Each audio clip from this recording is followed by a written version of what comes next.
Well, greetings, my friends. Welcome.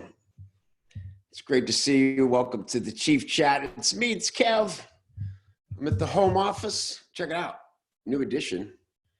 Can you see? It's a signed Love Sprockets poster. What? Y'all know about the Love Sprockets, right?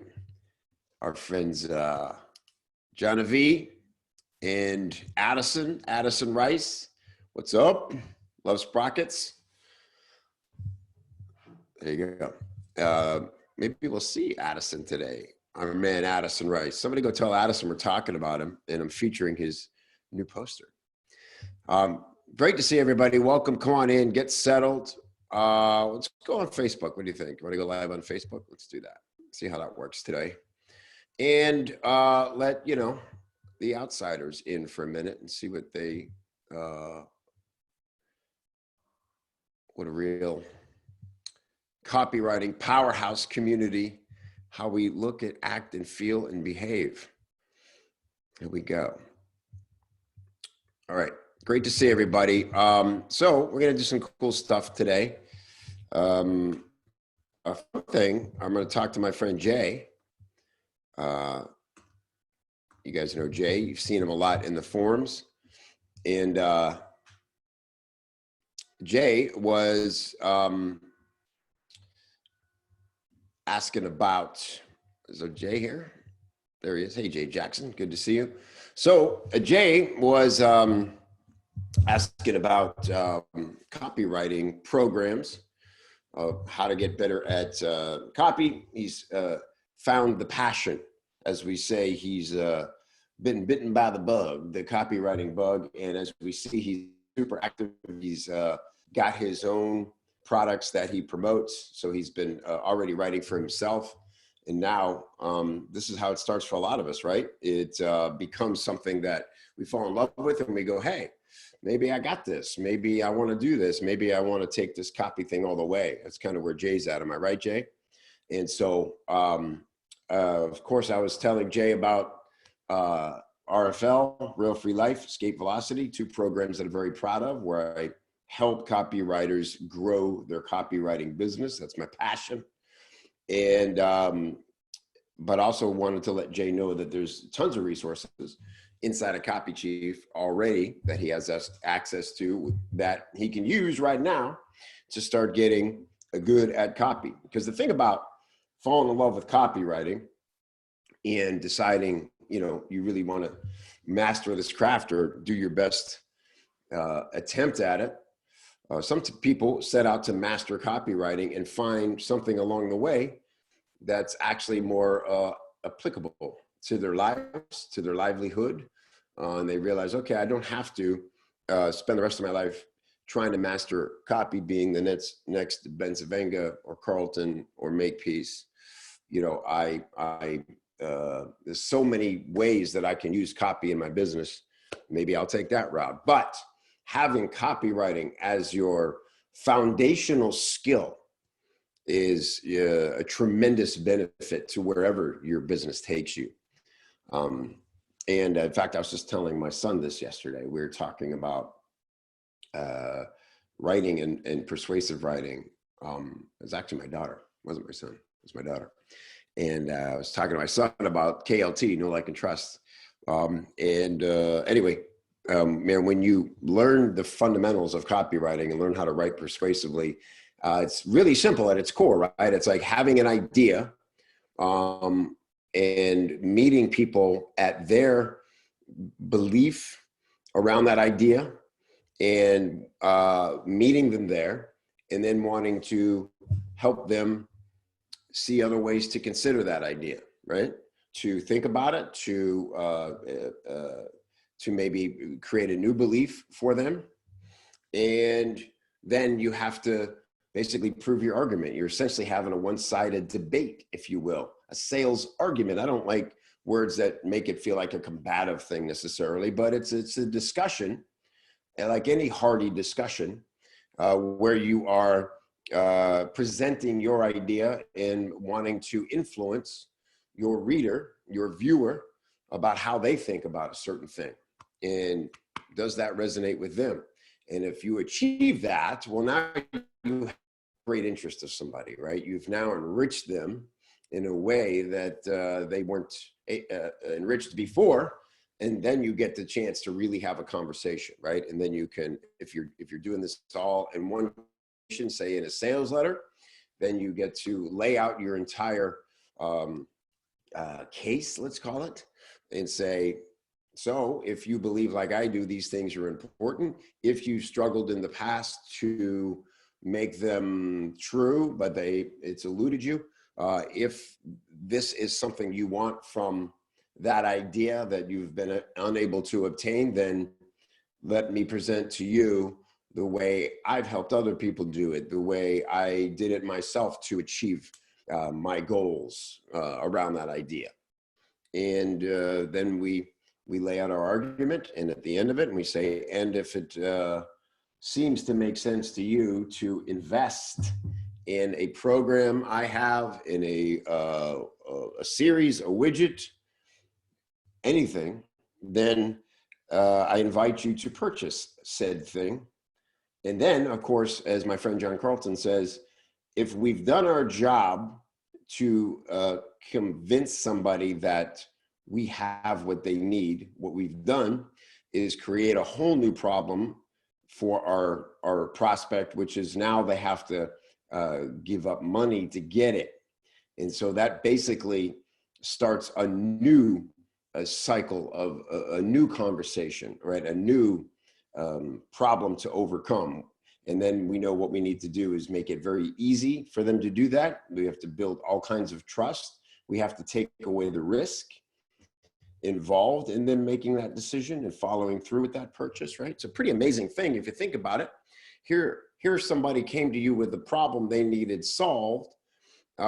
You provided so much value, and as long as that you were able to hold their attention, presented a whole new way to consider, to think about solving the problem they have, and now they're compelled to do business with you.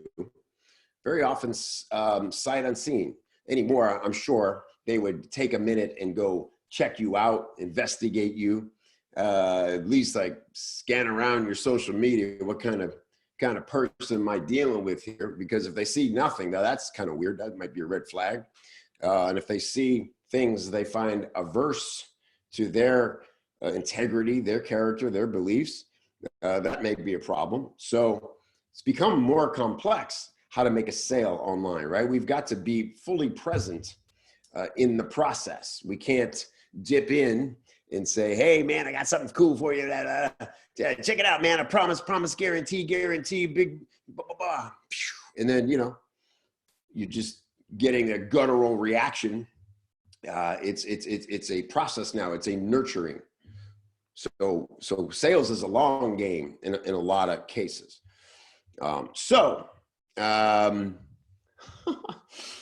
That was an unintended impromptu copywriting 101 lesson right there. And it's fascinating, isn't it, to be in this business right now? First of all, I hope everybody's well. I hope you're feeling safe and healthy, and I hope you're not going too stir crazy. By the way, let me know where you are in the world. I'd love to see where you're tuning in from. I know our buddy Mike is out there in Dallas. There's Sammy in Thousand Oaks, California. I have been to Thousand Oaks. I believe that is is Thousand Oaks in the Valley? I used to live in Studio City. San Diego, Centennial, Colorado. Yeah, Germany. Claudio. Good to see you, man, from Germany. I just spoke to Jeff Kimes yesterday, who is in Germany, living now. He was in Seattle when I met him, and his copywriting career has taken him all the way to Germany. And guess what? He's about to have a baby. The Comedy Chief family is expanding. So congratulations, Jeff. We're thinking of you. My guess is Jeff is not on with us because it's a little later there in Germany. But it's great to talk to Jeff yesterday. Also, got to congratulate our man, Chris Orzakowski, the great Chris Orzakowski, who's given us so many great trainings here in Copy Chief, so much great advice. He's always very present in the forums. Chris and his wife, Melissa, just had their first baby, Blake Robert Orzakowski, initials Bro, on, when was it, Abby? Friday? They had their baby. It was like 31st, I believe, because that's when I knew that's when their appointment was. And so big congratulations to Chris and Melissa and beautiful Blake. I got to exchange some videos with Chris this week and got to see Blake sleeping on Chris's chest. It was beautiful. Anthony Abron's here. What's up, Anthony? Wow, good to see you, man. I love Anthony Abron. Do you guys know about Anthony? He's a really cool cat. As you can see, Anthony, I need more help. He's a very fashionable guy, and I would love when we're allowed to be with other people again. Maybe we can go shopping someday. I'll just bring you into the store and you can FaceTime and like judge my outfits. Or I'll just come to Austin. They got some great some tailors and some clothes makers out there. Anyway, good to see everybody. And so let's check out what's going on inside the forums this week. A lot of cool things. I want to celebrate some members. We've had some really cool contests and wins. So let me 1 second here, find the proper screen to share. Here we go. Okay.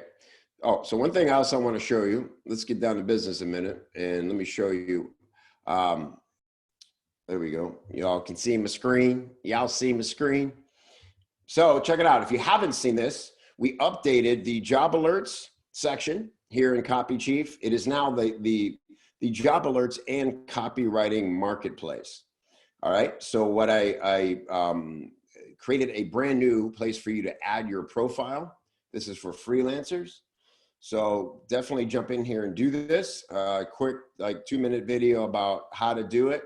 All you gotta do is answer these questions real quick. And this is just a way for us to quickly establish. So when people come into Copy Chief to hire copywriters, as many do, this is just another way for them to quickly view who's who, what's what. Does somebody have a specialty, a bat signal that matches what they want to accomplish? So you could see there's Carrie, there was Angie, there's Emily, there's Lisa, Brian, Nick, so Rachel Kraft, who also spoke to yesterday, RFL grad.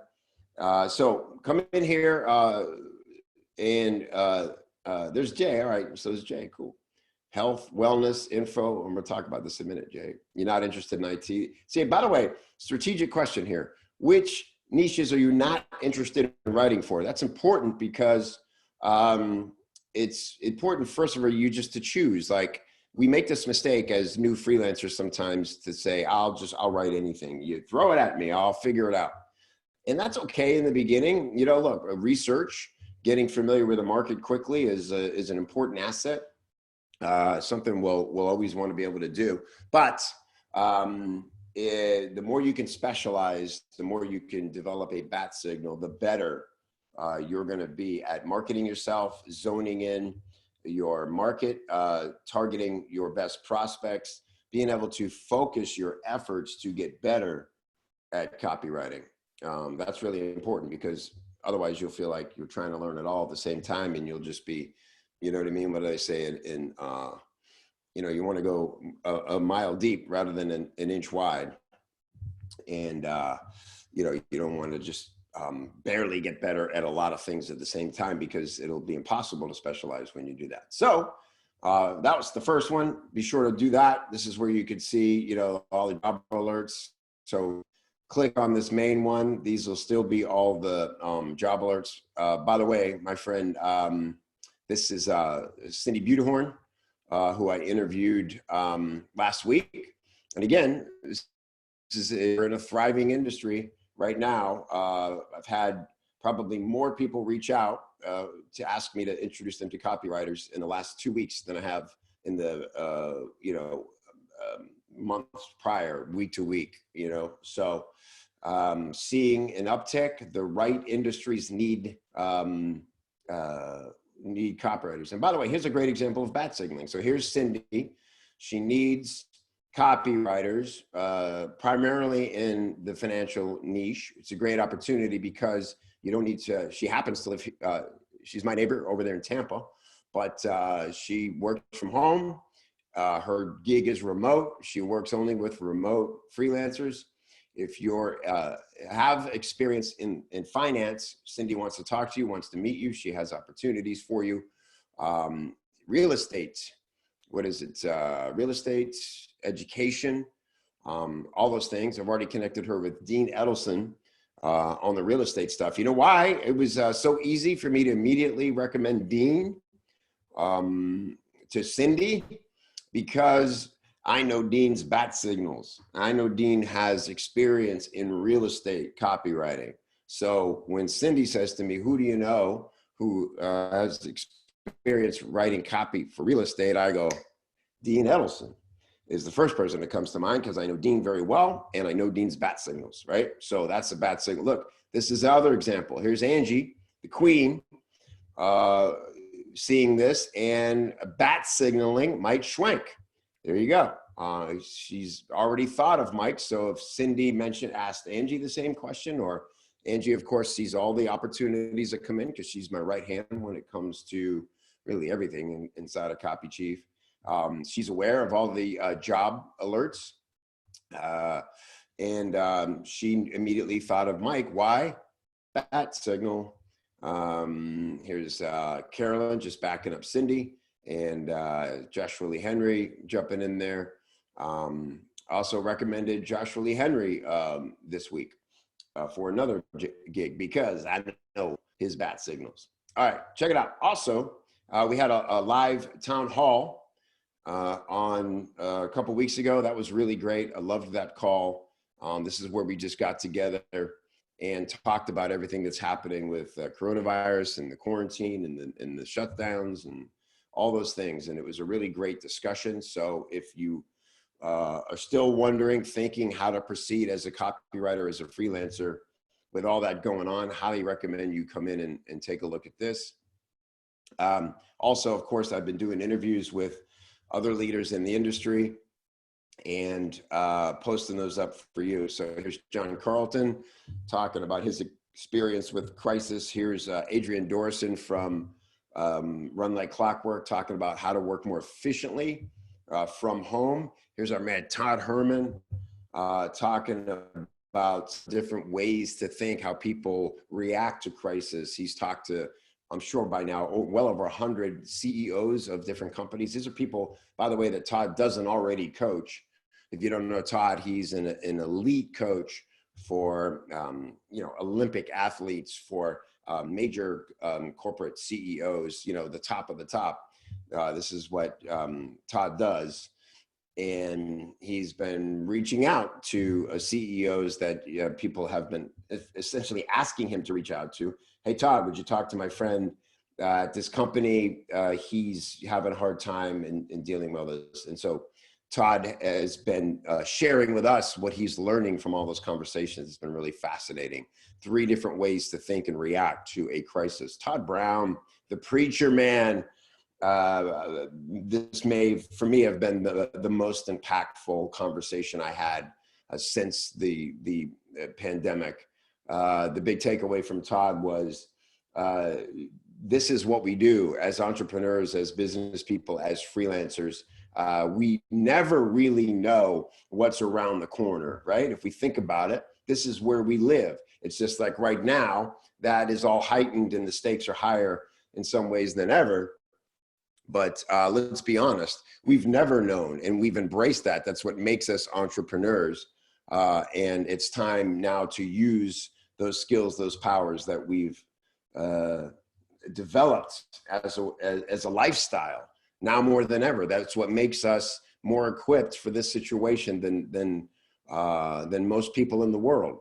Laura Belgray about not losing your voice and being okay with keeping up with your plans and selling since all this started. Dean Jackson talking about how the future will not be the same as the past, and his predictions for how life will be different, and how he immediately pivoted his breakthrough blueprints to be virtual instead of live in person. Really great stuff. Ryan Lee, about not getting too emotionally attached to your business, right? Wow.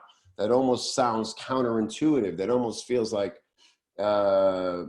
something we want to do the opposite of. Of course it's personal. Of course it's important. This is, especially for us freelancers, we care a lot about the work we do. But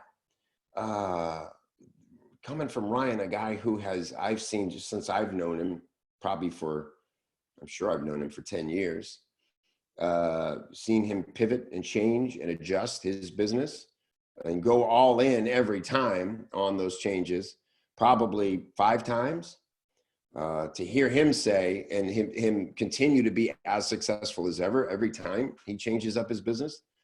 Don't get too emotionally attached to your business. Whew, it's a big one.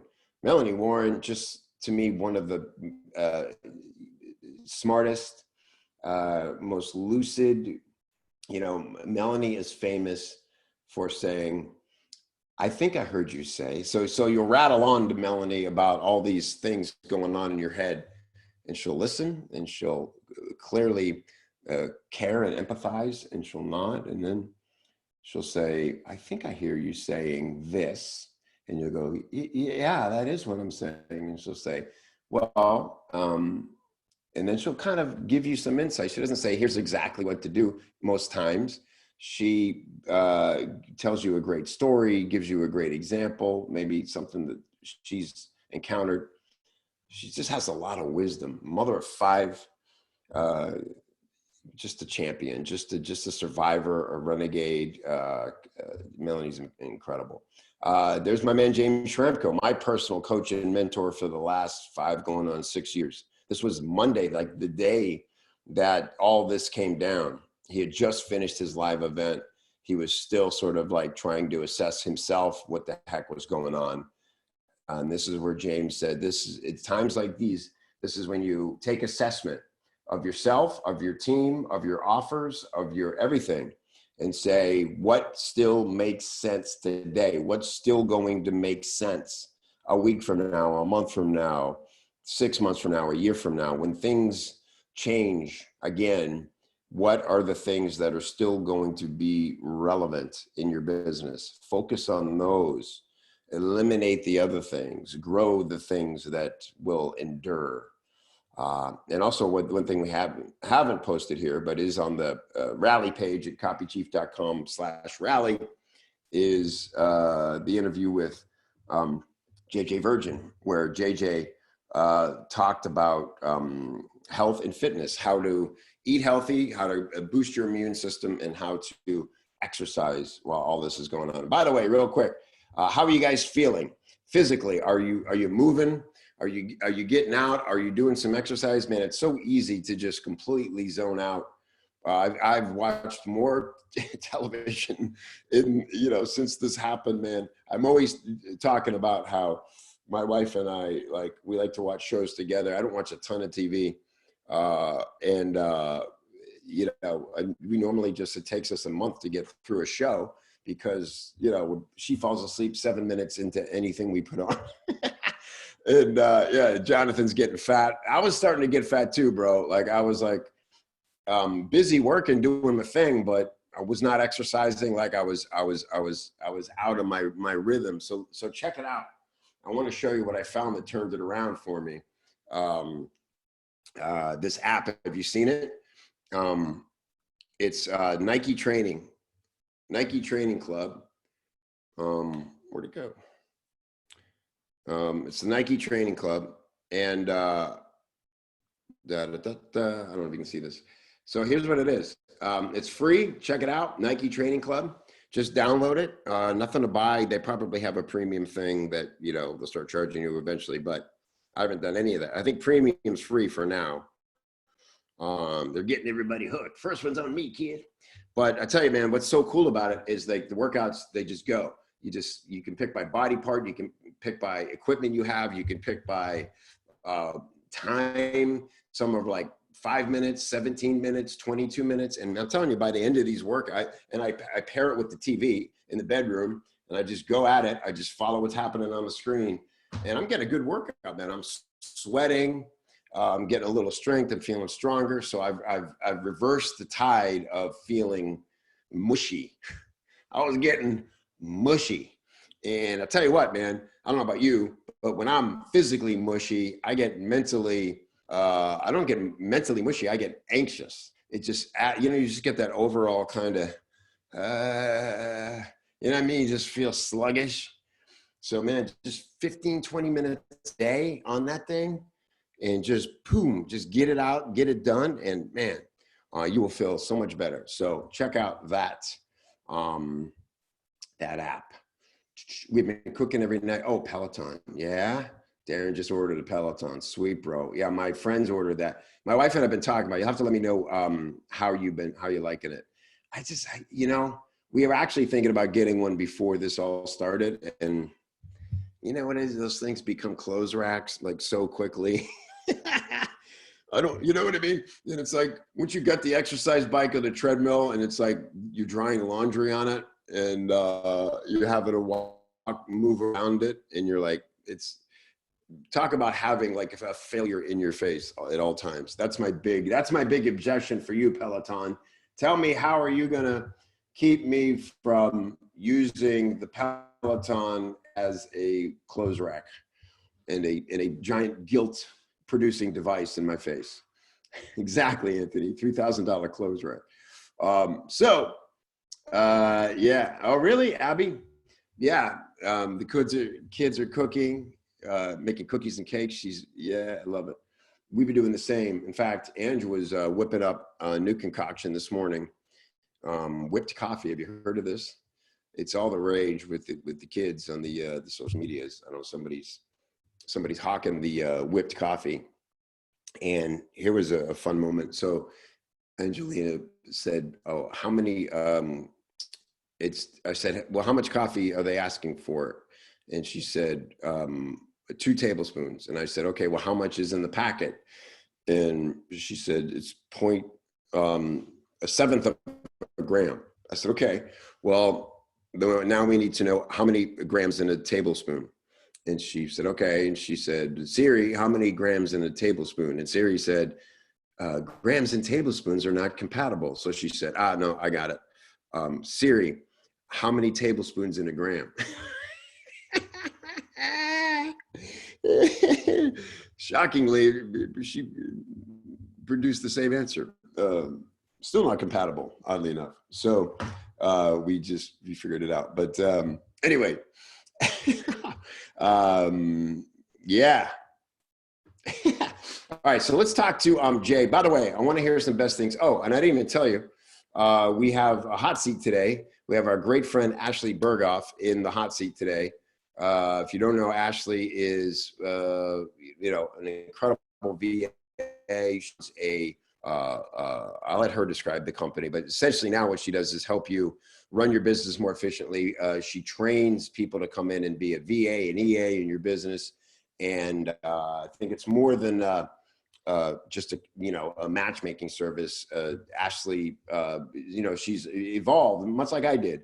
I went from freelancer, kind of like succeeded at a high level as a freelancer, and now I took it upon myself to teach copy, to teach freelancing, to connect copywriters and clients. And that's, I think, a lot of what Ashley's doing. And so we're going to look at Ashley's offer and help her there. Real quick, I just want to celebrate some more wins. And if everybody has a best thing they want to share, maybe we'll jump on that as well. I want to congratulate Derek, our man Derek Doctor. Am I saying that right, Derek? Was the winner of our story mapping challenge. You know that March's training was Mike Renard with story mapping 2.0 advanced story mapping, and everybody submitted their ads, and the prize is we are going to run your first of all, Mike's helped Derek polish the copy. I gave it the final chiefing and thumbs up. And it is now in the process. We are testing Derek's ad against our control ad on Facebook to sell the 4x6 copywriting system. And if he beats our control, he will get $500 cash. I will be recording a video testimonial for Derek about his copywriting prowess, particularly with Facebook ads, which is going to help his career. And also we'll be able to provide him the numbers of how his ad did. So a lot of things you don't get when you are first starting out as a copywriter. It's hard to get stats. It's hard to know how your stuff did. It's hard to get a testimonial sometimes. And it's hard to get $500 for a simple Facebook ad. So we wanted to reward Derek with all those things for his awesome work on the ad. And I loved his hook of taking the laziness approach, a very counterintuitive idea about how to write faster. Being lazy is the answer. Cool ad. If you haven't read it, check out Derek's ad. Congratulations, Derek. Also, so that's this. And by the way, if you haven't yet or are new to Copy Chief, definitely dive into the advanced story mapping. Check out all the copywriting challenges, by the way.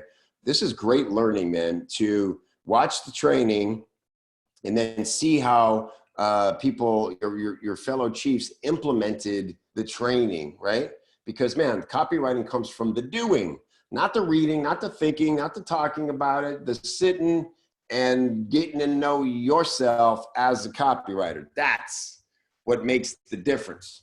And this is the doing part of it. So you're doing it, you're seeing how other people are doing it, you're getting training and coaching from the very expert who taught you the method. Come on, man, I tell you this, if you go through the trainings in Copy Chief, just the money skills, if you just focused on the money skills, you will be way more prepared than the average copywriter to go out there and make some noise, land some clients, move about with confidence. And particularly the Facebook ad trainings we've done with Mike Renard. This is now the third one we've done in an escalating series. What's great about them is they all build on the previous one. So you can really treat this like a master course in Facebook ad copywriting. And it's not like most Facebook ad or Facebook copy trainings, it's not going to expire in a minute, in a week, when compliance changes, right? It's not teaching you a hack or trick. It's teaching you how to write great copy, story-based copy, and giving you specifics about how those type of ads are killing it on Facebook with hard evidence, right? The numbers, all of our trainings in Copy Chief come from real world experience.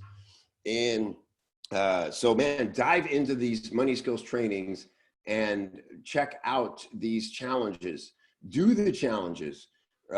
Even though, you know, the actual week of the challenge has expired, don't let that stop you from doing the work and posting it. And hey, the expert who did the training might even come by if you tag them, bat signal them, and give you a critique.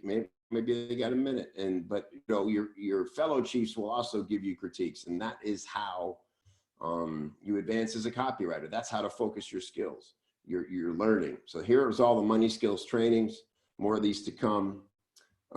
Great stuff. And also, now I quickly want to, again, we're all about the doing here in Copy Chief. Like, what can we do to get our pens moving across the page, get our fingers tapping on those keyboards, getting to know ourselves as copywriters? What's going on in here? What's going on up here that nobody else could have going on up here? You see, this is the secret weapon. This is the X factor right here. There's a little space inside your door. All your heads look like mine when you take away your fancy hair and you just, oh, the magic happens right here. Yeah, you got to do the work and you got to learn the foundational stuff. But the X factor, the thing that will make you stand out, is how you interpret the selling, the offer, the how you connect ideas. What's on your personal radar, right? That's the X factor. And that can only happen with what I call stage time, right? Just like a comic can't develop a joke is if not in front of a live audience, you cannot develop your copywriting skills to the next level unless you have a purpose behind your writing, unless you have an audience to judge that work, to give feedback, to react to that work. It's the only way you can get better. You don't, any copywriter you know, respect, admire, long to be like, had to go through that. That's time in the trenches is what made them great. And the X factor of what's in their unique little brains. So your copywriting DNA, right? It's the thing that nobody else can have but you, and this is how you discover it. So the mini workshops, the monthly challenge, the training challenges, these are the things you got to be doing in Copy Chief to really flex and grow your copy muscles. So congratulations to Jam Thompson. She was the co-winner of the March mini workshop on advertorials, again, one of the money skills, and this great, I love Jam's room. I may go straight to hell for this one, but it was fun. So read Jam's advertorial. She was one of the winners. And by the way, for the monthly workshops, the mini workshops, it's based on how many likes you get, and you get 50 points when you win, and all those points stack up, and you'll be able to cash them in for prizes like Copy Chief swag, one-on-one calls with me, all kinds of cool stuff. Our co-winner was our man Charles Carr. Charles got as many likes on his as Jam did, and they were co-winners. And then we choose a winner and reward points to the person who gave the most feedback and the best critiques.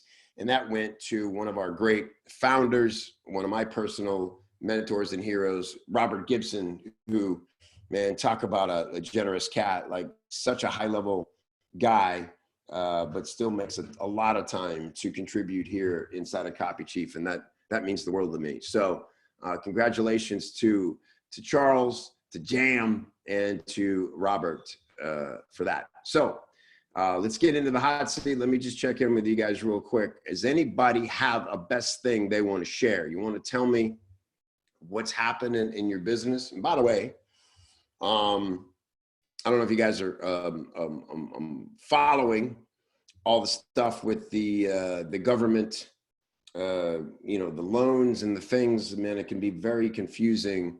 And our friend Abby, I'm gonna bring Abby on. Why don't I just do that? Abby, you want to come on? Is Abby still here? And maybe just give us like the 5-minute thing, and we could just go down a total rabbit hole with this, and I don't want to do that. But the fact is, you know, it's confusing to know, like, should you be applying for these loans? What's going to need to get paid back? When can you expect that money? Do you qualify for this money? Abby, how are you? Nice to see you. Hello, I'm good. Great to see you. And thank you for all the work you've been doing. The minute this started, I talked about, like, this is like, people have instincts and they react, and your reaction was to help, as it always is, right? And first thing you did was start the fund, and were able to help so many copywriters and freelancers who just needed money quick because things happened and they were affected by this, and you helped them do that. And then and this was so heroic to me, you dove into the government paperwork and policy, and holy smokes, spent your entire weekend reading this crazy new bill that was passed and trying to decipher it so we could all understand it. I've had my experience with it. What are the most important things for us to know about this aid, and if and how we should apply for it? Yeah, so I made a big guide on, it's freelancecoop.org/CARES Act, which breaks down all the things. The big thing is there's a lot of misinformation that all freelancers should be applying for these SBA loans. And so they're loans and grants, but most of the grants are only for payroll expenses. So the big act that everybody's talking about is this Paycheck Protection Program, and it's called that, right. Paycheck Protection Program. And so it's basically to lessen the burden on the unemployment system, to give businesses money to keep people on payroll. So if you don't have any employees, it's probably not a great program for you. And so 75% of that loan for it to be forgivable, has to go towards payroll expenses. So yes, it's open to freelancers and it's open to a lot of businesses that normally don't get help, but it's for protecting payroll. So that's like the big thing that there's all this misinformation that everybody should be applying. And so I'd encourage you to look at other programs, like maybe unemployment in your state if you need some government assistance, rather than the SBA program for most freelancers, because most freelancers don't have people on payroll. Contractors don't count, so it has to be like actual employees. Right. So so that's just a big maybe to exemplify, it's helpful. So that's what I ended up applying for. My bookkeeper said you really should do this, right? And again, I want to talk, psychologically for a second. I was at first like, you know what, man, like there are so many businesses that need that money, need that help. I'm in an industry where I'm just going to move forward. I'm not going to think about like safeguards or bowling bumper. Like we're just going forward as if, but like my bookkeeper said, and the logical thing is like, look, we don't know what the future holds. And this is a safe gap. This is a thing that for the 10 minutes or whatever it takes to apply, you should really be in the process, because what you don't want to do is find out a month or two down the road that things are different than you hoped, and it's too late now to apply for this money, right? So just to put into context, the PPP, Paycheck Protection Program, applies to me, but only for part of my business. So I'm an S Corp. I am myself an employee. I pay myself a certain salary as part of my earnings for my business. And then I have Laura, who is my only employee besides me. I'd like to someday get to the point where the people who work in my company are all employees, but mostly they're contractors, right? And so, like you said, what will actually be protected will be a very small part of what I pay out to people, but better than nothing, right? And so paycheck protection doesn't mean your personal paycheck, unfortunately. It means a business and like you said, the idea is that if this money works the way it's supposed to, restaurants, places like that, who are shut down right now, can just pay their employees what they always pay them, and hopefully that'll be enough to sustain the employee and the business until we can get going again, right? Yep, exactly. So that was the big thing that like I've seen just with wrong information. And then there's tons of other stuff happening for freelancers. Unemployment's opened up for freelancers for the first time. And then the stimulus check, which for most people, you don't have to do anything. You'll just get a $1,200 check if you make less than $75,000 a year. So so there's a lot of good stuff happening, but I did want to make sure that I talked about that, because I've gotten a lot of questions about that of like, should I apply? And so, yes, like if you qualify for a program, like that's what that money's for. So absolutely, like apply for it. If there's grants, unemployment, all that stuff, like don't feel bad about getting assistance at this time, because it's so much better. The one thing Laura Belgray, I think, said on your live stream, like when it comes to the economy, like we are the drivers of the economy. And so if you're not able to do anything, like you need to get money and move that money around. So, so if you qualify, absolutely apply for this stuff, but just be careful of what it is that you're applying for.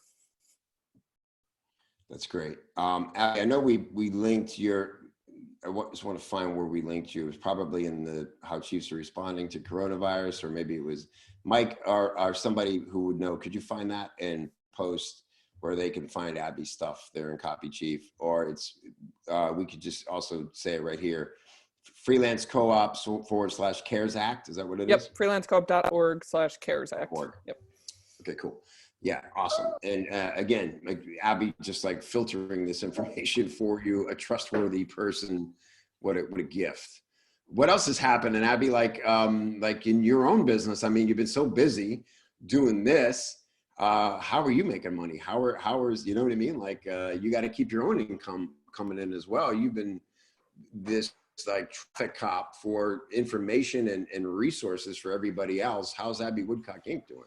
Yeah, so the good thing is that our business has been, we've done the Profit First system, which I know you do in your business too. So like we came into this in a really good place. And so that's been really helpful. And so we're really spending this time of like, okay, when we come out of this, like, how can we be in a better place? And so, Facebook ads you were talking about earlier, like Facebook ad costs have like, for me, they're a third of what they were. Like, so we're like doubling down on Facebook ads and, putting out this content. Our list has grown like crazy. And so, yeah, as far as like things coming in, most freelancers are in a tougher spot. So, revenue's not coming in at the rate that it was, but we're in a good place. And so it's been really fun actually of like, okay, what like content can I produce? What kind of like things can I give to my audience so that, and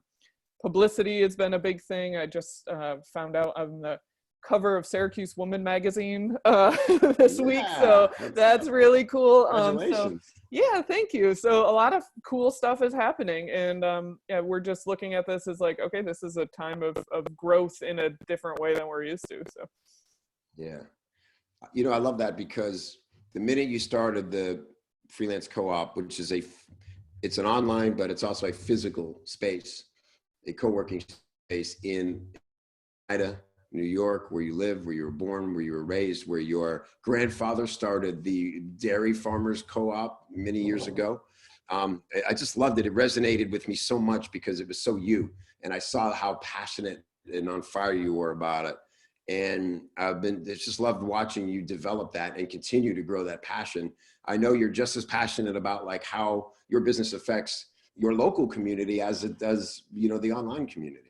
Yeah. And that's why I was so excited. I read the article that just came out this morning, the Syracuse Woman article. And I posted, I'm like, it's a love letter to my hometown. Like the building that we're in and the article, they really, really did a good job of like capturing the local, like, passion. And we've been really involved in the local like business community over the last several weeks, especially restaurants. And we're big, like going out to eat people. And so, talking with people, Annie from Bagel Grove, who's copy chief member in Escape Velocity, she's awesome. And so, just helping the local community as well, that's struggling right now, and like how we can be a part of that ecosystem has been, that's why we do it. So it's great.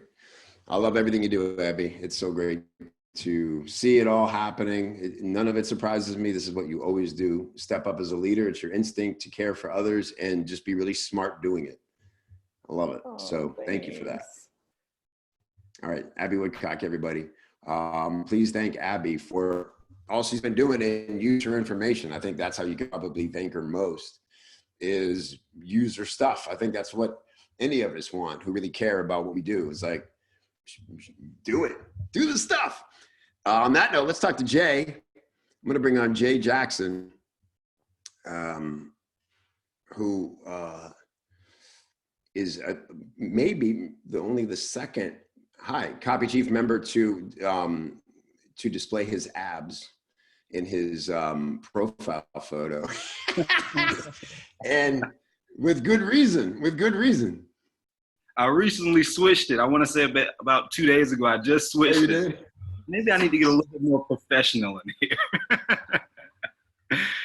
That's fun. It's an inspiration to us all for sure. So as we know, you're into fitness. You're a fitness instructor. That's how you. Is that how you made your living primarily, as a fitness instructor before all this? Yes. So in-person training, and I also about a year ago I started doing online coaching, and so that's really helped me balance things out during this pandemic. Still took a little bit of a hit, but luckily, I've been doing some online coaching, so it's helped out with the transition. That's good. How does that work? Do you actually work out with your clients online, or you just kind of check in with them and give them workouts to do, help them focus what they're doing? Yeah, I'm more so just giving them the roadmap, giving them, what they need to do with nutrition, their exercise, and, once a week we'll jump on a 5 or 10 minute call just to do a weekly recap, make sure they're on the right track. Yeah, that's great. And so you're now falling in love with copywriting. Let's talk about that. Like, what what was the process that this happens quite a bit? And by the way, happened a bit with fitness leaders. I noticed a pattern years ago, Jay, in my career. In fact, the big switch I made as a freelancer, what happens is when you come into freelancing, you just want to do in the beginning what I call prove the model and just get paid. Can I actually get paid for this, right? And make a living at this. So I came into BizOp, right? And I don't know if you know that world, but it tends to be a bit aggressive and it can be shady, and I did my best not to work with shady people, but to be honest with you, a lot of the stuff I was getting paid to write in the beginning, I wasn't in love with, I don't think it was bad. I don't think they were stealing from people. It just didn't resonate with me. It wasn't, and so I was like, when I was consciously getting to a point in my career, I was like, I have a choice here. Like I got to find different people to work with. Fitness folks were the first group of people I transitioned onto, because what I realized after working with a couple of clients who were in fitness, man, I say guys because they were mostly guys then. These guys went at it when it came to marketing their business. They got so deep and so smart, so fast, and did so much of the right stuff, way more than people like in BizOp or other industries. And I thought, why is that? That's interesting. And then I realized, well, that's who they are. The way people become insanely fit is they get super dedicated to the process. They get educated about nutrition, they get educated about muscle and all those things. And then they show up and they do the work. And then it was like, of course, they apply that same mindset. This is their DNA. This is who they are. They apply that same thing to marketing their products and growing a business. That's true. Yeah, I'd say one of the biggest things for me has just been the work ethic side of things. Once I see something that I want, I just go for it. Even if it's not completely right, I at least just put forth all effort that I can. And I want to say once I jumped into Copy Chief, that's when everything just opened up for me. After we jumped on that call that we did, the hot seat, yeah. I went and bought, I want to say John Carlton's kick-ass copywriting book. Oh, man, that was my book. That was the one that's changed my life. Yeah. Yep. I heard a podcast when you talked about that, and that's what made me get the book. And I went on and got the John Carlton book, John Capel's book, and a couple of other guys as well. Like just fundamentals, knowing the main things to focus on, the headline, the open, proven concept, and all those different things. And so then I just took it to the emails that I'm using right now, as far as emailing my email list, and got about 2,700 people on there. And since me and you've spoken, I've closed about a little bit over 40-something people just on a small little info product, just all organic, emails. And so I want to say about 3 coaching clients from there as well. So it's been pretty cool. I love it. So you got a funnel there with ascension and upsells, and I'm sure it doesn't have to be hardcore and aggressive. You're just proving your value, and the right people are taking you up on the next offer. 100% daily emails, sometimes twice a day. And it's pretty cool just being able to see that little Stripe notification ding just, a few minutes or a few hours later. It is incredible. I'll tell you what, that's one of the moments I think that changes you on a cellular level. When you create money out of thin air, essentially, right? I mean, it's obviously based on your experience and your value, but man, it's like, I don't even know these people. And they're just, the first time I had an offer out, it was PayPal. I was getting these PayPal notifications on my phone, and my wife and I, for whatever reason, we're not really symphony goers, but we went to see like the orchestra, the Florida Orchestra. And so we're in this theater and we were a little dressed up, and my phone just kept like every, 15, 20 minutes. And it was only like $7 every time, but it was like, woo, and I'd say, hey, drinks are on this person. I'm going to go get a and it felt it really changes you when that happens the first time.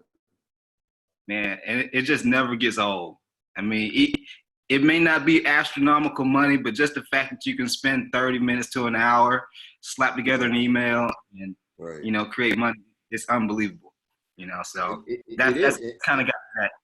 Yes, I love that. I love that you're having that success and that experience, because the thing is about it, and this is the truth, Jay, if you can do it to 100 people at $25, there's no reason you can't do it for 1,000 people at $25 or for $2,500 or whatever it is. It's now just a new process. It's a new audience. It's a new funnel, right? But the basic achievement of creating something that people saw the value in, and then having them become customers. And then again, the bigger part to me is having them now get deeper engaged in your world and want more. Oh, what's the next level, Jay? What else can this guy do for me? Whew, Right. That's when it's like sky's the limit. That's true. Yeah, 100%. I've been figuring that part of it out, aside from just one-on-one coaching, just being able to figure out what that next step is for each person, and just providing more offers, on the back end. Yeah, that's what you have now is dialogue, which I think is really the secret ingredient. And you can only kind of realize this when it's your product and people are giving you that feedback. And again, you have to really care to notice. But like you said, the people, you're asking them, what else do I need? Can I give you? They're probably telling you more than you're even asking. Here's what I'd love to have from you next, Jay, or who do you know that can give you this? And you're like, I could give you that if I just created it. But you have that dialogue, that feedback loop where you never have to now think about what to create as content, because you're essentially just answering questions. You have your avatars of people you want to help. So the content comes easier and the next products come easier. And there's ways to beta test different offers now, small groups and things where it's basically, it's R&D and it's just paid research and development, and it just builds from there. Right. 100%. Yeah. I'm loving it, man. That's great. So I see you as, I don't know if you've watched the training called The 3 Paths to a Successful Copywriting Career. I didn't watch the full video, but I did watch some of it though, for sure. All right. If you get a chance to just put it on 2X and let me ramble at you. The thing about that is, after working with freelancers a bunch, and folks like you and people have different skills and desires, I realized there's sort of 3 paths. We can even think of it as 3 types of copywriter, right? Freelancer. And essentially, real quick, one is what I call the all-around freelancer, where you're doing it all. You're doing like the 5 or 6 jobs it takes to have a freelance business. You're marketing yourself, you're getting prospects on the phone, you're closing those deals, you're managing those projects. And of course, then you're having to do the work. Plus you got to do a little bookkeeping and do all those things. But it's a lot, but I think everybody should start there because it gives you all the skill sets you're going to need. And it's the foundation that you can always go back to if one of the other paths aren't working out like you hoped, right? So that's one, is the all-around freelancer. 2 is what I call the leave me alone to do the work. They don't want to do all they're really often introverted. They don't want to do the social stuff. They really don't want to have to get on the phone and sell themselves and close deals. And so it's great for them to partner. They make great partners. It's like, find a client where you can just move into their world, go in house with them, do your kick-ass work for them, grow with them. And that's how you become great. And you can sort of like work the back rooms of this industry without having to be out front and on stage, right? And then there's what I call the entrepreneurial freelancer, where and this is what I think is happening to you, Jay. You are already entrepreneurial coming into this, so it makes sense that that's what you are. But you are using your passion for copywriting to quickly find out that you have some special skills and processes that you can package up and sell on its own, and see the potential for that, right? And so what could happen is that you're already doing that with fitness, because that's where you live and that's natural. What you may discover is like people like, for another great example is Joey Persha. Do you know Joey from Copy Chief? He's a boxer. Yep. And also yeah, I'm sorry. Say what? I've actually had him do some copy for me maybe about 2 years ago. Oh, really? Oh, cool. Yeah. So if you've seen Joey, he was a type 1 and he's advancing now into an entrepreneurial copywriter. I think he's, teaching some of his stuff and maybe doing courses and partnering with some people and starting to become a preacher man. I see on Facebook. He's developing some strong opinions and making his voice heard. Right. Right. And that's what I would see for you. And so in addition to the fitness stuff, you might also discover, hey, there's a lot of marketing stuff I can teach, like say Badris, Kuyan, or people like that, where it's like, okay, I was a trainer like all the other trainers. I learned how to make it a business and sell that product, that business. And now I know all these people need help with this. So now I've become a guru for them, right? So it's pretty cool to have those two tracks running simultaneously that you can capitalize on. 100%. Yeah, just been able to. I've noticed just having one stream of income. It is important, but when you have two, just in case, it helps. Because if I just been in the gym, I'd be SOL right now. Yeah. And the truth is that fitness is not a completely limited game, but you're gonna grow in age and you know what I'm saying? Like hopefully you'll be fit and a fitness leader your whole life. And guys like me who are 50, and if you were 50, I'd be like, all right, Jay, like, not that you have to be 50 to tell me, but you know what I mean? Like you could carry that forever, but chances are, you might find the marketing and business a much bigger opportunity at some point. Like who knows, right? So really cool. All right, so all this, you got me excited, man. I love talking to you. I just like your energy, and I know great things are going to happen for you. So in a nutshell, what I offered you to come on and have me tell you was where I think you should focus your energy now as a copywriter. And what I'll say is I'll just to make it easy, harken back to what I was saying a minute ago about the money skills. Now that you've got the fundamental stuff, the Carlton stuff, the Capel stuff, I would add Vic Schwab's How to Write a Good Advertisement to that list. If you haven't read that, great. Love that book. In fact, I brought it home for my daughter last week because she's always interested in copy. And I'm like, that's the one book taught me the most out of the gate, I think, right? And so those are the fundamental things. And so just in Copy Chief here, we have the core copy skills. And if you go into the dashboard, we have them now broken down between the core copy skills and the money skills. So if you click on, I'm a new copywriter and want to learn the craft, it'll take you through that. And then I would start to dive into the money skills. I would go through all of them because those are the things you're going to use all those in your business. You're going to use Facebook ads. You're already using email. If you haven't, advertorials would be huge for you.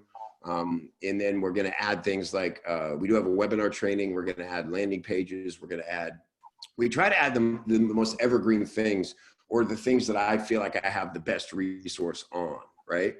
And so we focus on, and obviously the money skills are the things we call the money skills because they move the needle on the business, on the sales, and they're the things that are most in demand for copywriters. So if you wanted to try your hand at getting paid to write copy, or if you're already doing that, do more of that, I would focus on one of those money skills, develop a bat signal around that. And you know what, my way I talk about bat signals is, what are you known for? People gonna, shine Jay's light into the sky when they need help with something specific. And that makes you a specialist, a hero, not just an everyman. And so that's what I would do. Yeah, I believe email has been kind of like my go-to lately, seeing that I've been doing it almost 6 months now, daily. And I just went and looked at the advertorial one about 2 days ago. And so I'm starting to notice that advertorials are kind of like, almost like blogs, where you're just plugging links in there, shifting their beliefs and getting them onto the sales page.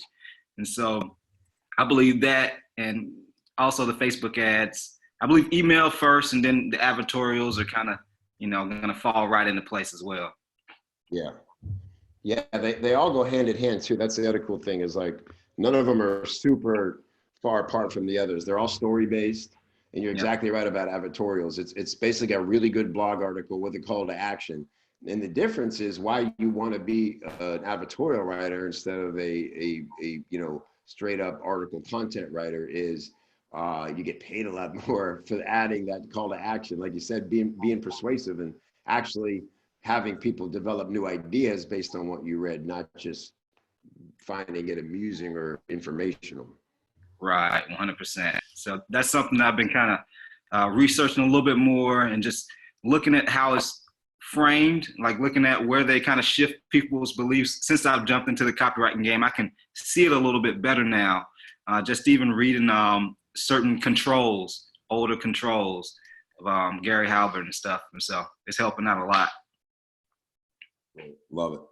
Well, I'm rooting for you at all times, man. And if I can be helpful, you know how to talk to me. And I'm always here to help you, man. I'm gonna love watching your progress. I appreciate it, brother. Well, I'm looking forward to it. I'm just gonna keep going, man, and stay locked in. Yeah, I love it. And thanks for all the engagement. I know you've been adding a ton of value in the forum, helping other people out, giving critiques and doing things. And I think that's also one of the greatest ways to learn. So we appreciate it. And I know it'll help you too. Absolutely. I appreciate you, Kev. All right, Jay, you too, brother. Talk soon, man. Yes, sir. Love it. Love it. Okay. So you got me excited today. I'm going to acknowledge that we're a little past the hour. I don't really put a hard time limit on these. But we are just now getting to the hot seat. And I fully intend to give Ashley a great hot seat, a full hot seat. So with that, I'm going to bring Ashley on. If you have, I will show the thread. In fact, I don't have it right in front of me. Oh, yeah, Mike, if you could link that. I lose my tabs. Thank you. Let's get Ashley on and talk to Ashley. Ashley, if you guys were at Copy Chief Live, came on stage on day 3 and taught us some great stuff about how to work with VAs. That was one of the biggest breakthroughs. Hi, Ashley. Good to see you. Hi, can you hear me? Yeah, I sure can. Excellent. A squared. Good to see you.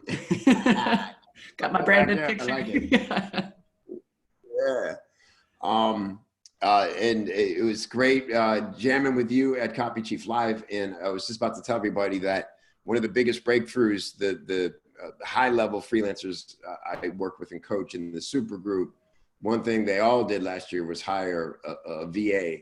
And often it was you back when you were available to do such things. There were a lot of talk of Ashley in our group meetings about, oh, Ashley changed my life. I have Ashley doing this now, and she created a process for this. And so catch me up on your business now. I know you had a baby and that shifted how you want to be spending your time, and tell me the evolution. Yeah. So definitely started out kind of as an online business manager is what I called myself, helping people in the day-to-day, like getting in the trenches, solving what was hurting them, that whole nine.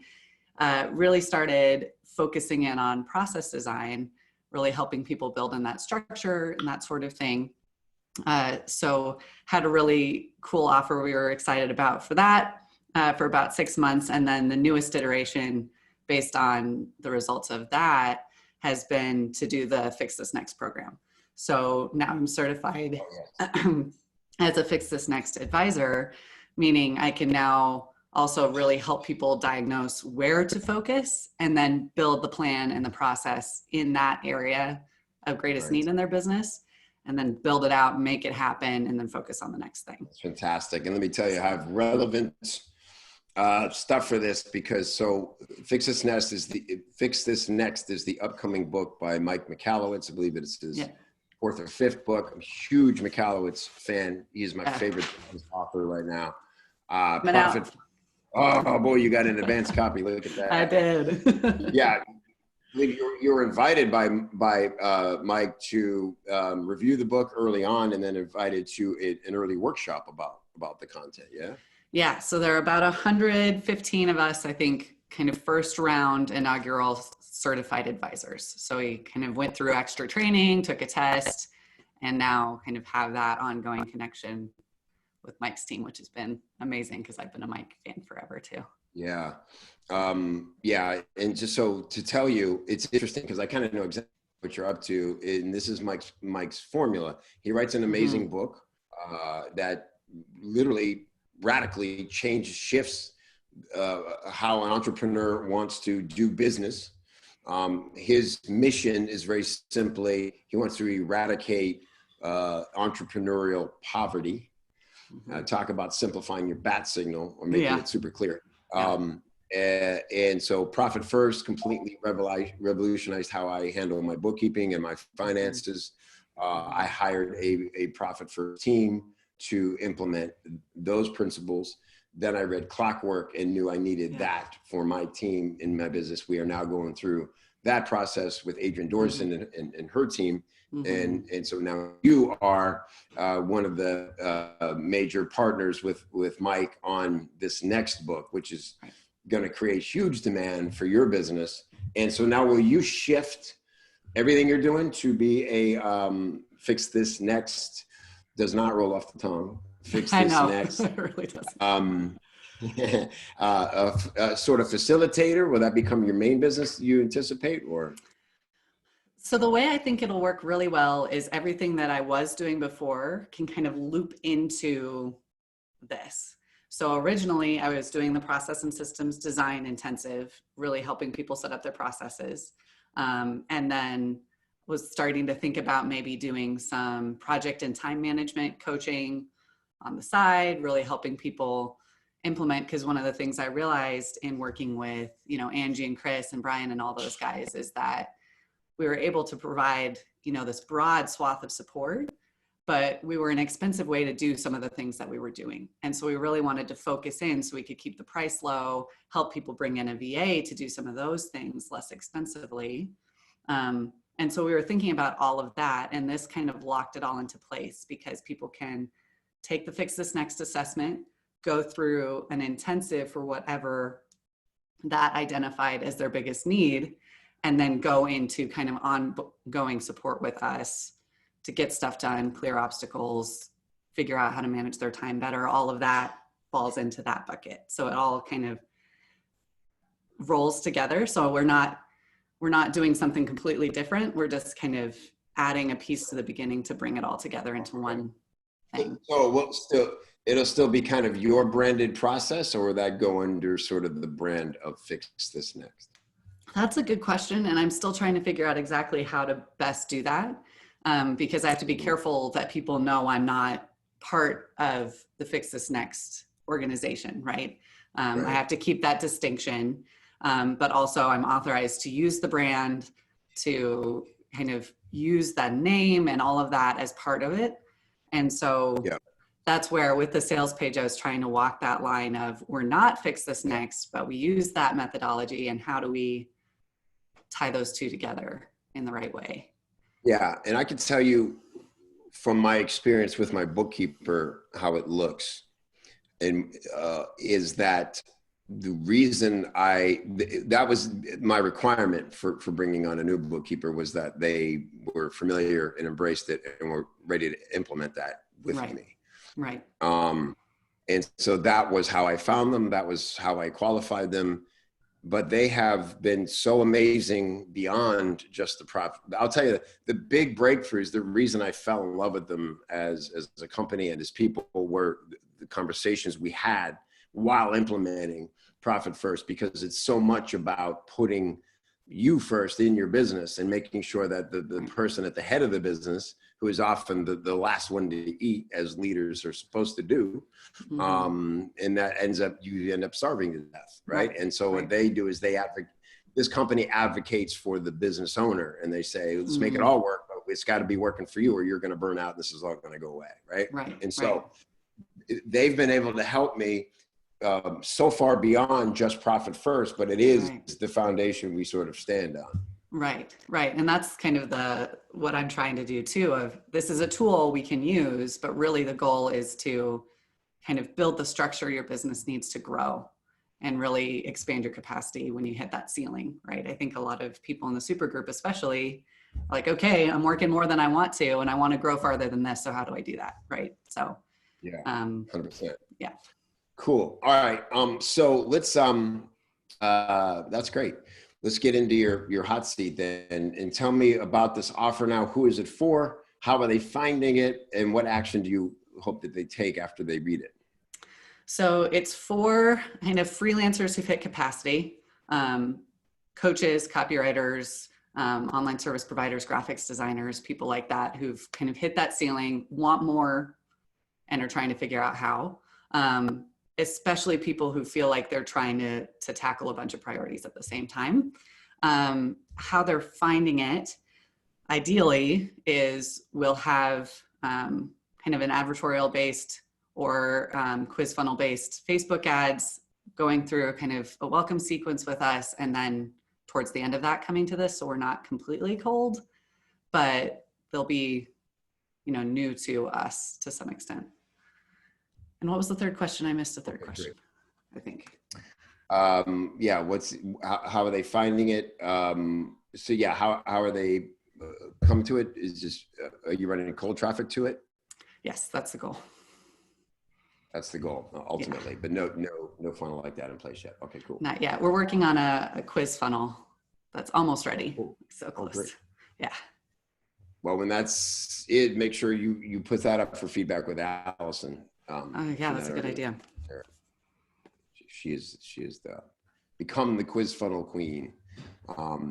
So, okay, cool. So here it is, everybody. And let's get a panel now. And let me give you my immediate thoughts first. I like to just kind of do my best, because we've talked at length of this, and I have kind of peeked at your thread. Try to come at it a little bit cold so I can just get first impressions. Where are we linked here? The actual ad. Oh, it might not be in this the one. Oh yeah, that looks right. All right, great. So I land here. Your free excerpt, fix this next. Give the first to free. Okay, great. Interested to connect with us. There's the book. Hi, my name is Ashley. I help people build processes and systems into their business, and I love what I do. But when I first started my business, I spent my time bouncing between a long list of projects that I thought were urgent. Yeah, all right, I remember this now. Yeah, you talk about, so Angie wisely directed you to sort of like put this in the frame of a 60-second sales hook. Yes. Mm-hmm. And that's essentially what we're seeing here. And I remember last I saw a thread, it was quite good, but it was definitely an extended version, which is fine. Tell me, so catch me up. How has it evolved this week as this thread and this great coaching from Angie has gone back and forth? Yeah. So based on her feedback, it kind of shifted the focus, because when I started, it was just a random hypothetical story. So she recommended telling my story, 60-second sales hook, really tightening things up and fixing the transition from the story to the sale, because it was really abrupt in my first iteration of it. Yeah.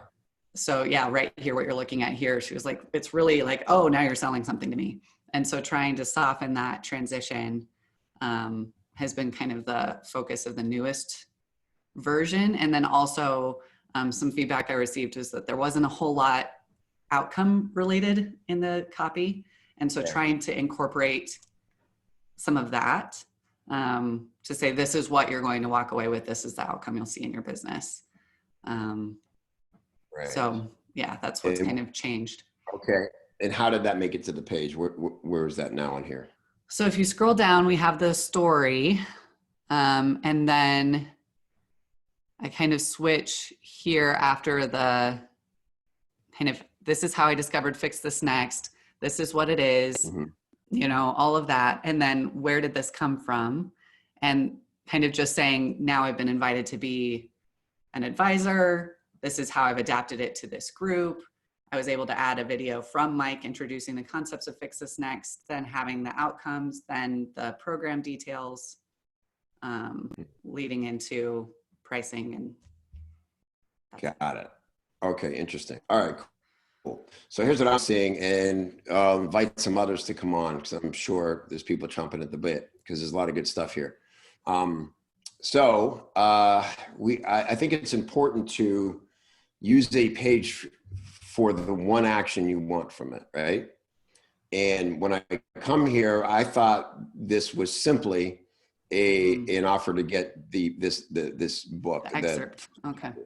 And so that's what I would make this. Let this just be a way for people to trade you their email address for the excerpt of this book. We're looking for McAllowitz fans. You could target them on Facebook, I'm sure.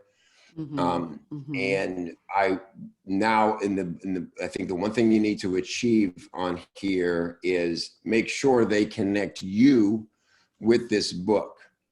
I'm a little concerned. I'm not by any means a master like landing page designer, but I would want above the fold to see your photo next to this book.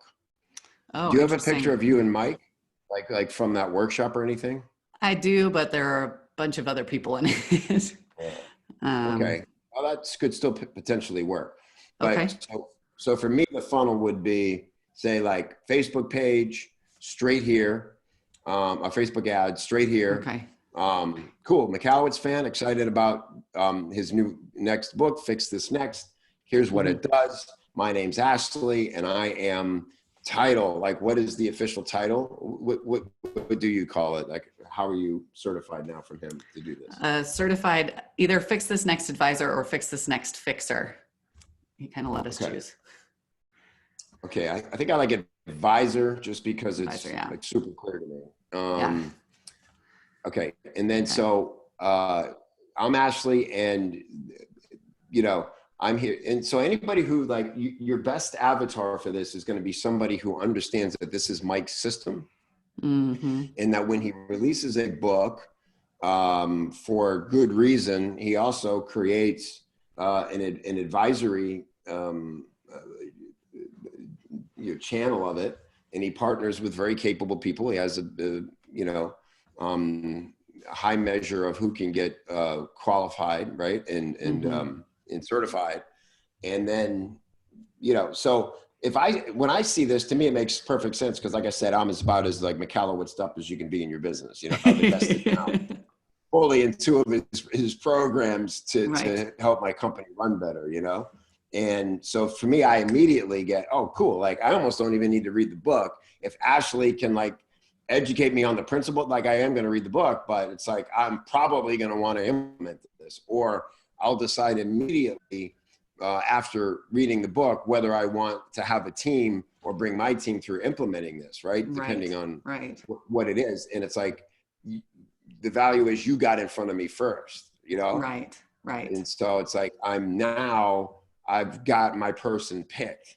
It was Jess for Profit First. It was Adrian for Clockwork. And now it's going to be Ashley for Fix This Next, if that's the experience I have through the book. Right. So to me, that's the lowest point of friction you can have. If you look at an avatar, huge McAllowitz fan, definitely can't wait to get this book in their hands. They're excited for the change it's going to bring.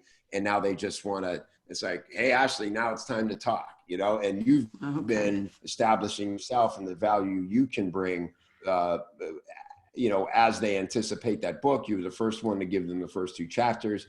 And then after you nurture that relationship a little bit, and I'm not saying you have to even let the book come out all together before that happens, but I would stop it here. I would not start pitching the program at the same time. I'm just getting them excited about getting their hands on an early peek at this book. I would want to nurture them into that idea of working with you. And a way you could do that is with like a Dean Jackson style 9-word email. This has worked great for us, especially with books. It's like, hey, saw you just downloaded the first 2 chapters of Fix This Next.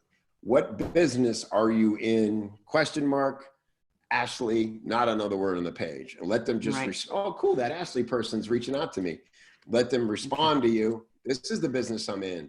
And then, Okay. you assign somebody or train somebody to reply now to those messages. You've probably seen these funnels and helped others set them up, right? Cool. Oh, that kind of business. Here's a little chit chat back and forth. So what is it you'd like to fix next in your business? Could be a really nice, natural question. Oh, well, it's this, is I'm struggling with this. Cool. Yeah. And then you can at that point, it's like, oh, the book almost doesn't even matter. It's now you're in conversation with somebody they're just thrilled to be engaged with, who seems to know how to help them. And you let the conversation evolve from there. And that's when I would, when appropriate, you find through that, you identify your 5-star prospects and pitch the ones on the service that seem to make the most sense for it, and keep nurturing the others. Okay. That makes a lot of sense. So everything sales related goes elsewhere. This is just the landing page for the opt-in. The call to action is getting people to opt in. Right. Okay. And just to let Dean Jackson continue to be our beacon here, what Dean says is, if you've done your job of getting people excited about the thing you have for them, the landing page should be just a sign on the door that they're in the right place. Okay, does that make sense? So you don't need to do anything else with their attention or try to upsell them in that moment. So you've done a good job of that here, except the only thing I would do is I would remove all this other stuff. Just make it a landing page instead of, straight up landing page. I mean, if you look at 60-second sales hook, it's still the simplest thing. And believe me, it was so hard to let this page just be what it was, but I have not changed in 5 years, simply because it's exactly what it's supposed to be. It's a sign on the door that they're in the right place. This is the book you heard me talk about on a podcast or somewhere else. There's the cover. That makes sense. There's that guy, Kevin. Not even a picture of me with it, anything. It's just do nothing, think nothing more. Just give me your name and your email and let's have a conversation. And it goes from there. And I grew my entire business off of that simple proposition. Right. So that's where you want to start building your list. That simple prop. And doesn't that make life easier when you now don't have to close people on this page or wonder why they're not, which part of this are they not ready for or interested in? You want, again, what I was saying to Jay, dialogue is the most valuable thing we can have as marketers, because now there's a value exchange going on, and they're going to tell you what they're ready for, what they're concerned with, and the things you'll learn through that process are going to surprise you, and they're going to instruct the marketing from there. Awesome. Okay. So I don't even really have to worry about the rest of the website. It's just people come from traffic to this page, they opt in, and then the whole goal is completely offline to build that relationship with the 9-word email and all of that. Yeah, for that part of it. But certainly you can use everything else here. You can still use this as your sales page. I just wouldn't just don't combine the two. Okay. So this is not a wasted effort by any means. You just need to segment it out. Stop a lot sooner. Okay. Yeah. Just step them into the awareness and their desire. And again, the dialogue you're going to have through that process is going to be so valuable and instruct so much things you would have never guessed people needed or were concerned about that are going to, in a lot of ways, revolutionize how this whole offer plays out for you. Right.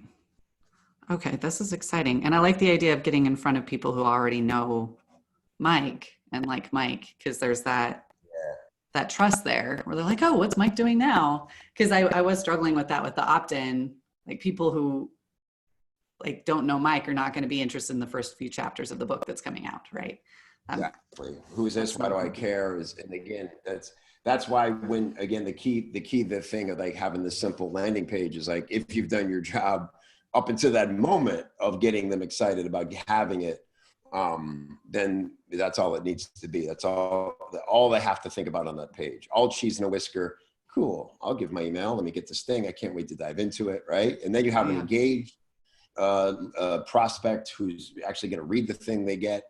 And again, if you just take, like any relationship we have, let it be natural and incremental. It's the whole analogy of not trying to get married on the first date. Right. You go to a cocktail party and it's like you meet somebody new and next thing you do is you go, let's have coffee sometime. I'd love to talk to you more. It's great. And you're excited about that. But if they go, we should have coffee and then you could join my book club. And then, what else we could do is, we should go on a cruise together. And you're like, oh my God, what? Stop. And then you're like, that person seemed cool for a minute. Now I'm freaked out. That's a good point. You know what I mean? I can't resist bringing Abby on real quick because I know Abby knows Mike's stuff pretty well too. And she's just like brilliant. So, hey, Abby, what didn't I cover? My giant word. No, your notes were almost the same as mine of I read it and I was like, oh, cool, free download. And then I kept scrolling and I was like, oh, $2,000, now we're selling something. $50. I don't understand what. And then the button was, the call to action was connect with us. And I was like, why would I want to do that? So thinking about what the button copy is, if you take the elements to the sales page instead of connect with us, it's schedule your free fix it assessment or free fix it something, something that's because I don't know you, I don't really want to connect with you, what I mean? So, it's too soon in the relationship for this page to want to, because if I'm reaching out to cold traffic, they're not going to want to get on the phone with me. No, because I'm gonna be like, oh, she's gonna sell me on her $2,000 thing, right? That's what. And the only other note, Kevin basically covered all the stuff that I was gonna say, but the other thing was the subhead was pinpoint your biggest need, or pinpoint maybe change that from a need to growth opportunity, something biggest something, because I'm if you think about fitness, if I'm if the subhead in a fitness thing, you see things that are what's the best workout for you or what's the best diet for you, but if somebody was pinpoint what's wrong with your body, I'm like, no, I don't want to do that. And that's what I felt that subhead was pinpoint what you're doing wrong. I'm like, oh, I want you to tell me what I can make better. So thinking about how making it, because especially if I'm in your market, because I am in your market, is I already know all the needs that I have, and I don't really care what the worst part of my business is. I'm like, oh, what's the thing that I can fix that's going to make it better quickest, which I'm guessing is what the outcome of the book is, right? It's where's the biggest leverage point that I can I like the leverage point. Yeah. Something like that, playing around with, instead of let me tell you what's wrong with your business. Right. That makes a lot of sense. Because his subhead is make the vital change that will level up your business instead of, Yeah, that's perfect. I was going to ask you, because it's covered up with the thing you want to remove anyway, right? The connect with us. All of that would go away. That could just maybe be the subhead, just repeat it or word it differently. Something about the leverage point or whatever, right? And again, just, he's put, and his team have put all the thought into how to sell this book. Just let it sell itself. Again, it's the dialogue you're having leading up to that. And again, what we want to do, when you agree, Abby, is now the goal here is for Ashley to attach herself to Mike in this book for the people who find their way to it from her. And it's we just can't make sure we don't lose Ashley in this process. Yeah, exactly right. So, I'm going to download the book, because what's going to happen is like everything. I'm going to download the first 2 chapters and I'm like, this is great.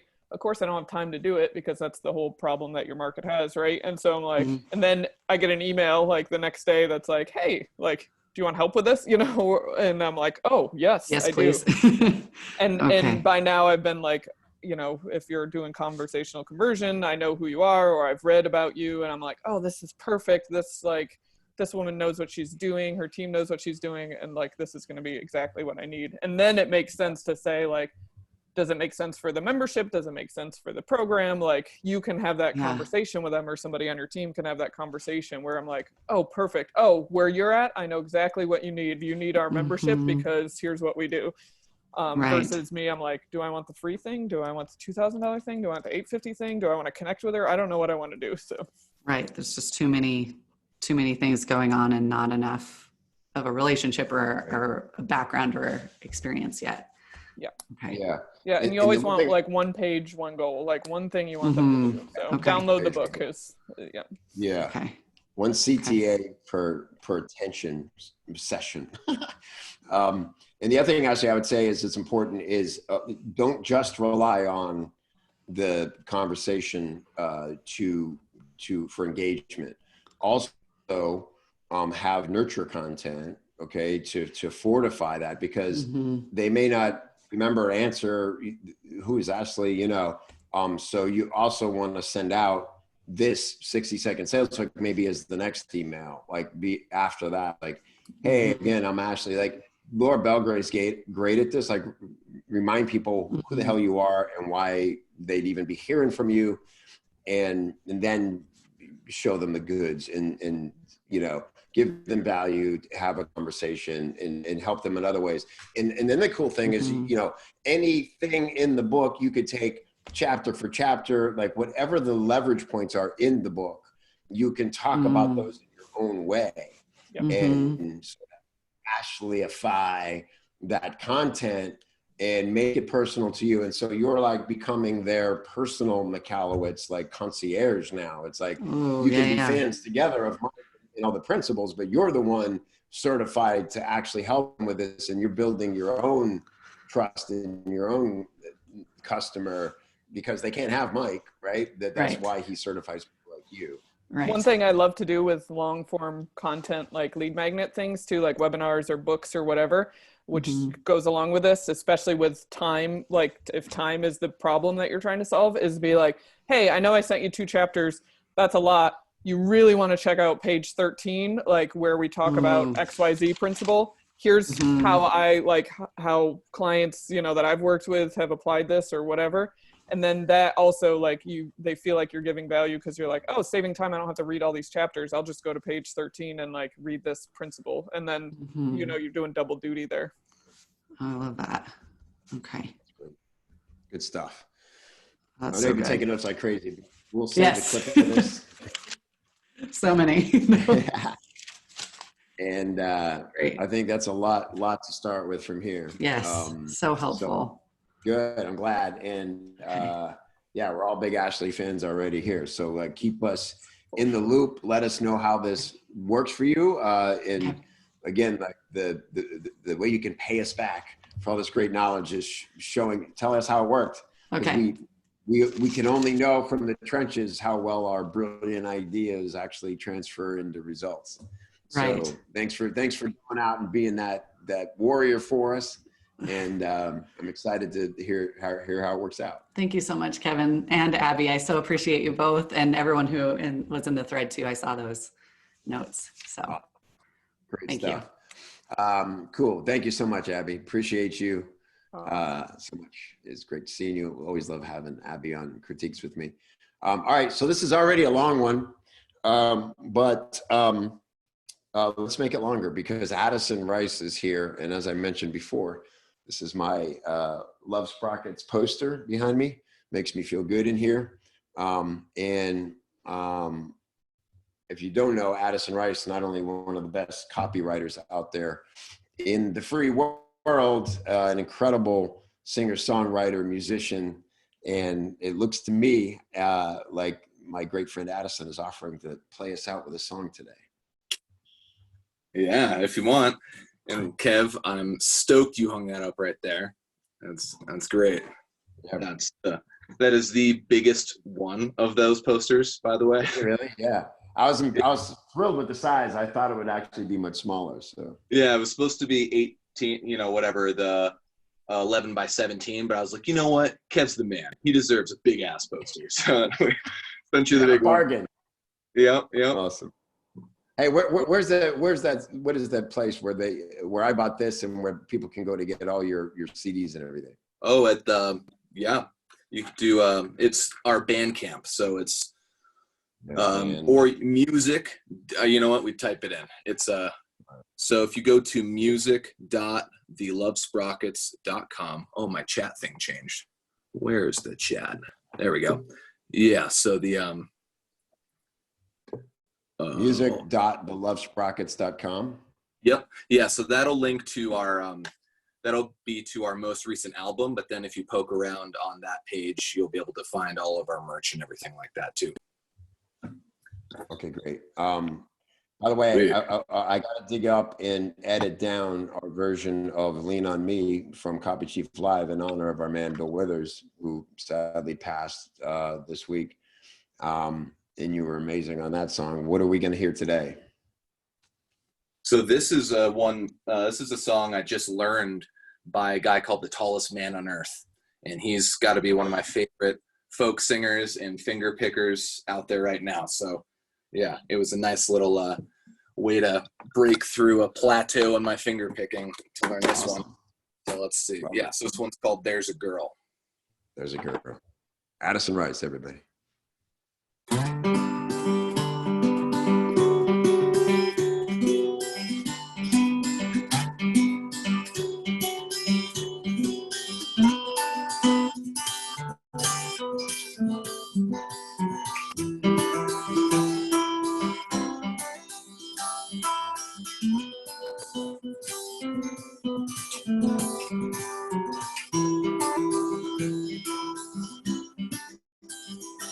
Sorry, psych. I'm singing it in the wrong key.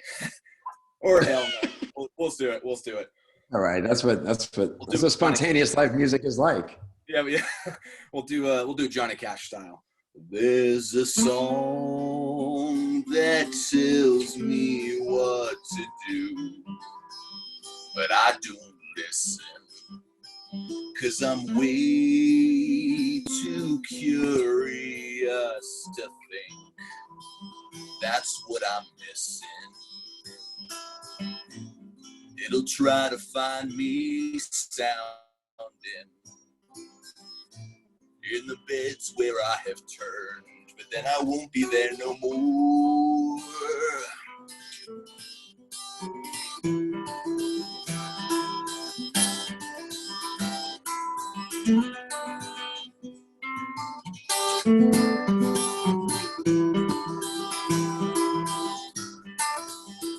There's a star that shows me where I've been, but I don't see it, 'cause I'm way too hungry for the road and for its secrets. It'll try to find me shining in the nights when it's too cold, but then I won't be there no more.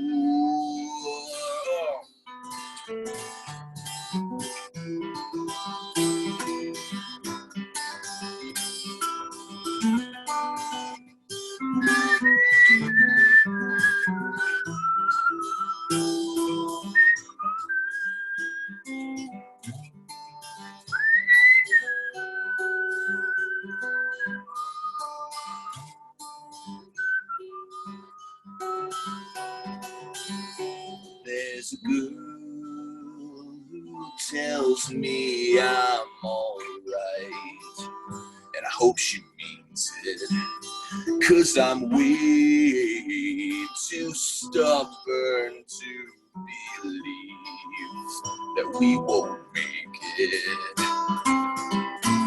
She will try to find me stumbling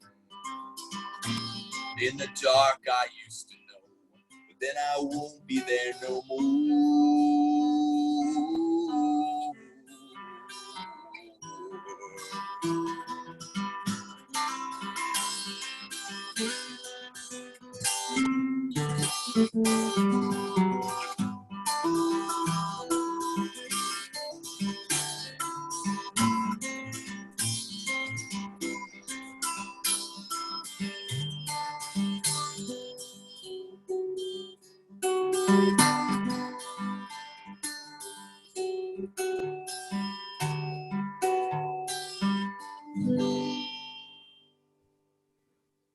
Yes, my brother. That was beautiful. Thank you. Really nice, man. Love. That was fun. That's the first Thanks for we've ever doing done. that. Yeah, Yeah, man. Let's make it the first of many. That was beautiful. I'm down. Yeah. Well, thank you, brother. All right. Well, I'll see you inside. I got to wrap this up. It's great seeing you, Addison. Great hearing you. Thank you, Abby. Thank you, Jay. Thank you, everybody, for being here. And we'll get the replays and the clips out to you. Have a great week. Stay strong and stay productive. Let's go learn some stuff while we got some extra time. I love you guys. Talk soon. Bye. Back on.